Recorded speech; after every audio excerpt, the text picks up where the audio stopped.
All right, guys. So we're in a unique circumstances, obviously. So we're going to do the best we can with what we got going on. I'm going to talk about what I was planning on talking about this Monday, which is the cover letter. I'll make another separate video that kind of talks about what I expect you guys to do for the week, so everybody's clear on what we're doing. But a little bit of an introduction.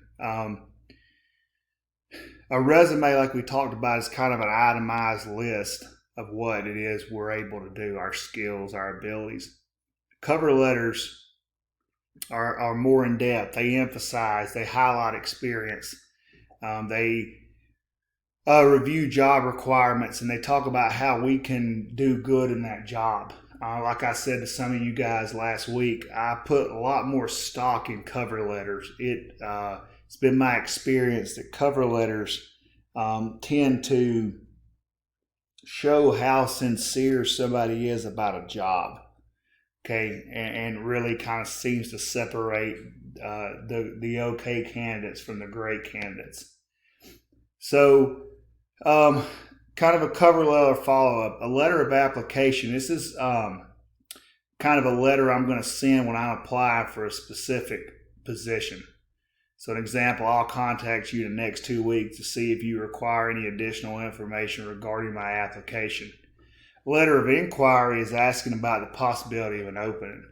I'll contact you in 2 weeks to learn more about upcoming employment opportunities within your organization. So a little bit different type of letters that go with those. So some basic kind of tips. Guys, this is kind of an extension of the personal branding exercise that we did. I'm going to provide you some cover letters. Grammar matters, the length of it matters. We want it to be concise, but we also want it to tell our story. And the goal is we're trying to get them to look at our resume. So just a normal Word document will usually work good. 12-point font is good. We want to use normal font. Don't use crazy font that people can't read, or that font that might not even be on their computer. And we want the cover letter font to match the font on our resume. Some things that we should include in it: an explanation of why we're sending them the resume, how we learned about their position, and we want to convince them that we're worth a look, that our resume is worth a look. We want to call attention to our background, what it is that we do well. And so kind of the items that go into a cover letter, we want an introduction that grabs their attention. We want to build a connection to our experience, to what their qualification or requirements are. And this will ideally, we're going to change. This is going to be modified, but ideally this should come through our research that we do on the organization. So we want to show them why we're the one for the position. And we want to have a kind of a bridge paragraph that points out why we want it. And then we want a closing, something that calls them to action.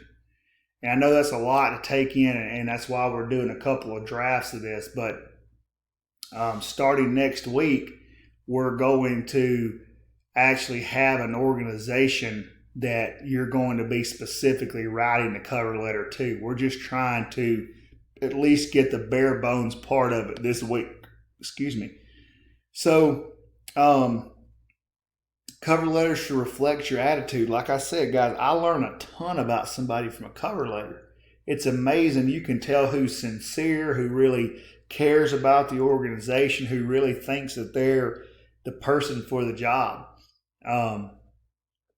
You can provide the information that they're asking for. And it's a good way to indicate follow-up, meaning that you're going to let them know that you're going to reach out to them regarding what you applied for.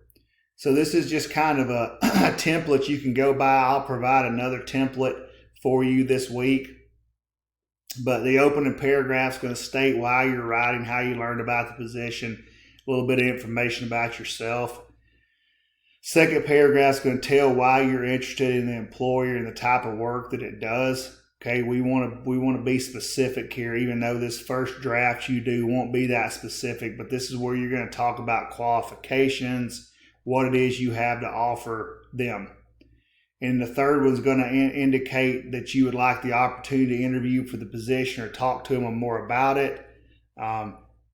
State that you're going to have a follow-up, and indicate that you'd be glad to provide any more information that they need. So this is a good starting point, and I will provide you, like I said, with some more tools this week to help you guys out. And again, it's a process, guys. It's going to be a 2 or 3 week process before we get this thing to look the way that we want it to look.